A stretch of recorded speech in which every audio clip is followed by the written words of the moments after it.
काम नहीं करेंगे तो ये काम असंभव तो नहीं होगा, लेकिन मुश्किल जरूर होता जाएगा। और अगर आपको आने वाले टाइम में अपना सीएम चाहिए, अपना पीएम चाहिए, बहुजन की सत्ता चाहिए, तो आपको इस काम को बहुत तेजी से करना पड़ेगा, फुर्ती से करना पड़ेगा। इन्हीं बातों के साथ मैं अपनी वाणी को विराम देती हूँ। जय भीम। बहुत बहुत धन्यवाद सविता दीदी जी, जो आपने अपने ओजस्वी भाषण से सभी लोगों को मोहित किया। अब मैं कार्यक्रम को आगे बढ़ाते हुए आज के मुख्य अतिथि माननीय राजपाल कश्यप जी, जो कि मुरादाबाद से चल महेश भाई और विक्की आजाद जी कर रहे हैं, हमारे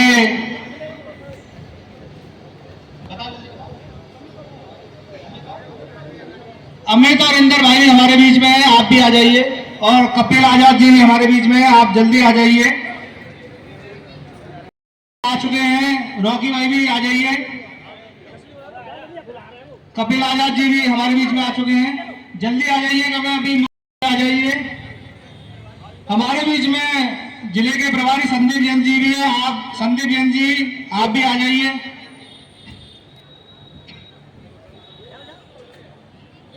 संदीप जैन जी बाहर विधानसभा को देख रहे हैं, बहुत ही संघर्षशील जुझारू साथी हैं हमारे, आप भी थोड़ा सा लेट रहे हैं इसलिए। जावेद भाई हमारे बीच में, जावेद भाई आ जाइए, जिनका मैं नाम। आज की बैठक के मुख्य अतिथि मुरादाबाद से चलकर आए हमारे जोन के प्रभारी व प्रदेश के महासचिव आदरणीय एडवोकेट राजपाल कश्यप जी, यहाँ उपस्थित सभी मंचासीन, हमारी पूर्व में मेयर की प्रत्याशी रही बड़ी बहन सविता सिंह जी, प्रदेश के कोर कमेटी सदस्य भाई अनिल करदम जी, यहाँ उपस्थित हमारे पूर्व के मंडल अध्यक्ष भाई महेश चंद्रा जी, उपस्थित हमारे जिले के मुख्य प्रभारी, यहाँ उपस्थित संगठन के साथी बादल आजाद जी, यहाँ उपस्थित हमारे मंडल के संयोजक भाई अर्जुन दिवाकर जी, यहाँ उपस्थित हमारे भाई छत्रपति बोध जी, और हमारे पूर्व में मंडल प्रभारी रहे व जिले के प्रभारी हमारे सतीश संगम जी, और यहाँ उपस्थित हमारे संघर्ष के साथी भाई आमिर उस्मानी जी, जगदीश बघेल जी, हमारे छावनी विधानसभा में लगातार मेहनत कर रहे हैं, और ये जितने भी साथी मेरे उधर जा रहे हैं, आप सभी लोग अभी अपना अपना स्थान ग्रहण कर लो। हमारे बीच में मुख्य अतिथि आए हैं, उनके विचार सुनिएगा। सिर्फ स्वागत। मुख्य अतिथि मुरादाबाद चल करके आए, इस जोन के जोन प्रभारी, बहुत ही सम्मान के योग्य आदरणीय बड़े भाई राजपाल कश्यप जी का एक बार जोरदार तालियों से आप लोग स्वागत कीजिए। मैं चाहता हूं कि वे आए और अपने विचार व्यक्त करें। आजाद समाज पार्टी जिंदाबाद, आजाद समाज पार्टी जिंदाबाद, जिंदाबाद, भाई चंद्रशेखर आजाद जिंदाबाद, जिंदाबाद, जिंदाबाद, भाई चंद्रशेखर आजाद जिंदाबाद, जिंदाबाद, जिंदाबाद। बड़े भाई राजपाल कश्यप जी। धन्यवाद। सबसे पहले सभी संतों गुरुओं को नमन करते हुए, माता सावित्रीबाई को नमन करते हुए, ज्योतिबा फूले जी को नमन करते हुए, माननीय काशीराम जी को नमन करते हुए, माता फूलन देवी को नमन करते हुए, निषाद राज जी को नमन करते हुए मैं अपनी बात को आगे बढ़ाता हूँ। इस मंच पर विराजमान हमारे विक्की भाई, महेश चंद्रा जी, हमारे सानू भाई, बहन सविता जी, अनिल करतव जी, और हमारे जिला अध्यक्ष और सभी साथियों का मैं तहे दिल से शुक्रिया अदा करता हूं, क्योंकि नाम कम जानता हूं इसलिए सबके नाम नहीं ले सकता। और सामने जो भी मेरे दूर दराज से मेरे भाई बंधु बहन साथी सभी हैं, सभी को जय भीम। देखिए साथियों, आज बहुत अच्छा दिन है और आज के दिन हमारी पार्टी का गठन भी हुआ था। ये भी मैं आपको बता देना चाहता हूं, आज ही के दिन माननीय काशीराम जी का जन्म भी हुआ था, जिसे हम बड़े धूमधाम से मनाते हैं। और आज का अहम दिन क्यों मनाते हैं ये भी मैं आपको बता देना चाहता हूं। अभी जब हमारी पार्टी का आजाद समाज पार्टी जब नामकरण हुआ था हमारी पार्टी का आज के दिन, तो जो हमारे राष्ट्रीय स्तर के जो भाई थे जब उन्होंने आज़ाद समाज पार्टी हमारा नाम रखा गया पार्टी का, तो जब ऊपर से जो हमारे आला अधिकारी थे उनकी सूचना आई कि ये आज़ाद समाज पार्टी जो है ये नाम नहीं हो सकता, क्योंकि ये नाम पहले ही ऑलरेडी है। तब भाई ने और भाई के साथी सभी सम्मानित साथियों ने विचार किया और उन्होंने उस टाइम फिर इनके साथ जब देखा, आज का दिन था, जब आज ही के दिन उन्होंने इसकी घोषणा की कि उन्होंने काशीराम और बढ़ा दिया। उसी दिन से हमारी पार्टी का आज़ाद समाज पार्टी काशीराम दिन रखा गया। तो इसलिए ये हमारे लिए बहुत अहम दिन है, क्योंकि आज ही के दिन हमारी पार्टी का गठन भी हुआ था और माननीय काशीवर का जी का जन्मदिन भी हुआ था। साथियों, आप लोगों ने सुना और आप लोगों ने, जो मैं जानता हूँ, जो इतने लोग बैठे हैं वही पार्टी के सच्चे कार्यकर्ता हैं, क्योंकि ये अनुशासन हमारे लोगों में बहुत कम है। क्योंकि उनके कहना नहीं चाहिए, उनके अभी पिछवाड़े में इतना दम नहीं है जो बैठ जाएं, जो क्या करेंगे भाई के लिए, क्या कुर्बानी देंगे। ये आप लोगों को देखो बड़ी हमारे लिए संघर्ष की बात भी है, अगर हम ये चीज़ अभी नहीं सीखेंगे। साथियों, मैं आपको बता देना चाहता हूँ, आज जिन महान हस्ती का जन्म उत्सव है, उन्होंने हमारे लिए क्या क्या किया, हमारे लिए कितना सब कुछ त्याग किया, उन्होंने हमारे लिए बहुत कुछ किया। ये आप लोगों को मैं बताना चाहूँगा आज इस मंच के माध्यम से। लगभग 1971 की बात है, माननीय काशीराम ने हमारे पिछड़े वर्ग के लिए पिछड़ा शोषित संगठन की एक स्थापना की थी। क्यों?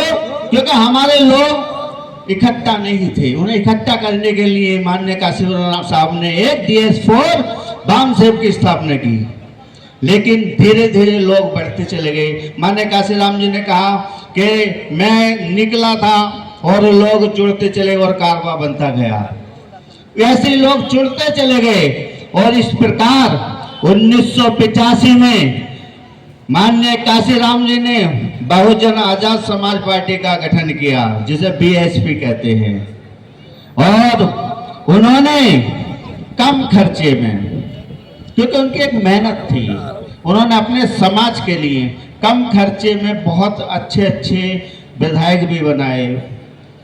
और हमारे लोग समझ में नहीं आता क्या करते हैं, अपने सब कामों को भूलते जाते हैं। आपने देखा होगा जब लाइन वोट की आती है तो हमारे लोग सबसे ज्यादा लाइनों में लगे हुए होते हैं, धूप में खड़े होते हैं तो हमारे लोग खड़े होते हैं, लेकिन समझ में नहीं आती। वोट हमारे ज्यादा, लोग हमारे ज्यादा, लेकिन जब सीटें खुलती हैं तो सीटें उनकी जाती हैं। ये चीज आपको समझना पड़ेगा, ये जानना पड़ेगा कि जब वोट हमारे हैं, लोग हमारे धूपों में रहते हैं और लाइन हमारे लोगों की हैं, तो वो क्यों जीत जाते हैं, ये समझना ना। तो कहीं ना कहीं हमारे लोगों में कमी है। अरे जब हमारे लोगों में कमी तो सुधारो। जब हमारी सत्ता, अगर हमारी सत्ता नहीं बनेगी और हमारे लोगों का भी नहीं बन पाएगी, हम अब तो पहले 85% तक तो हम 90% हो चुके हैं भाई। 10% हमारे जो पूरी सत्ता को ले आते हैं। BC समाज सब मिला के SC ST अगर ये मिलाएंगे तो हमारी जो 90% बैठेगी अब। लेकिन राजकाट 10% 15% वाले कर रहे हैं। अरे मैं तो कह रहा हूँ चलो ठीक है, आप राजपाट करते, कभी हमारे आरक्षण की बात आती है तो दुख की न होता, वो नहीं होता। लेकिन उन्हें समझा दो कि जिस दिन अगर हमारे कभी आरक्षण की बात होती है तो वो सड़कों पर उतर के हमारा विरोध करते हैं, लेकिन जिस दिन हमने अगर उनका विरोध करना चालू कर दिया ना तो आप देखना रास्ते पर भी नहीं दिखाई देंगे। ये उनके लिए समझने की जरूरत है और आपके लिए लड़ते हैं। लेकिन ये लड़ाई इतनी आसान नहीं है, हमें बड़ी ही मेहनत से लड़ना पड़ेगी। क्योंकि जब हम लड़ने निकलेंगे ना तो पता नहीं अभी कितनी मुसीबतें हमारे सामने आएंगी। इसलिए मैं आपसे एक चीज़ कहना चाहूँगा, अगर आप कुछ देना चाहते हैं, अपने बच्चों को कुछ देना चाहते हैं, अपने समाज को कुछ देना चाहते हैं, तो एकजुट होकर चलना पड़ेगा। क्योंकि एकता ही वो ताकत है जो हमें न्याय दिला सकती है, हमें सत्ता में ला सकती है। लेकिन क्या करें, कहते हैं ना, जिस कौम को फिरकी खाने की आदत हो जाती है और वही काम ये कर रहे हैं, जो हमें छोटा सा अनाज दे गए ना, तो ये हमें उसी में फंसाना चाहते हैं, तो वो कभी क्रांति नहीं करते, क्योंकि उसे पता है कि उसे खाना है और खा के घर रहना, तो क्रांति का क्या करेंगे। उन्हें मुफ्त की रोटी के लिए वो थोड़ा सा नाच के चक्कर में आपको भटकाते हैं। लेकिन साथियों, मत भटको, अपने समाज को, अपने जागीर को, अपने जो अपना ये जागीर है उसे जगाओ, क्योंकि जब ये जगेगा तो ऑटोमेटिक क्रांति होगी। आपने देखा होगा, आपने पढ़ा भी होगा, क्यों बार बार भाई चंद्रशेखर क्यों कहते हैं, क्योंकि हम तो उनके एक डाकिए हैं, जो बात वहां से आती है आप लोगों तक पहुंचाते हैं।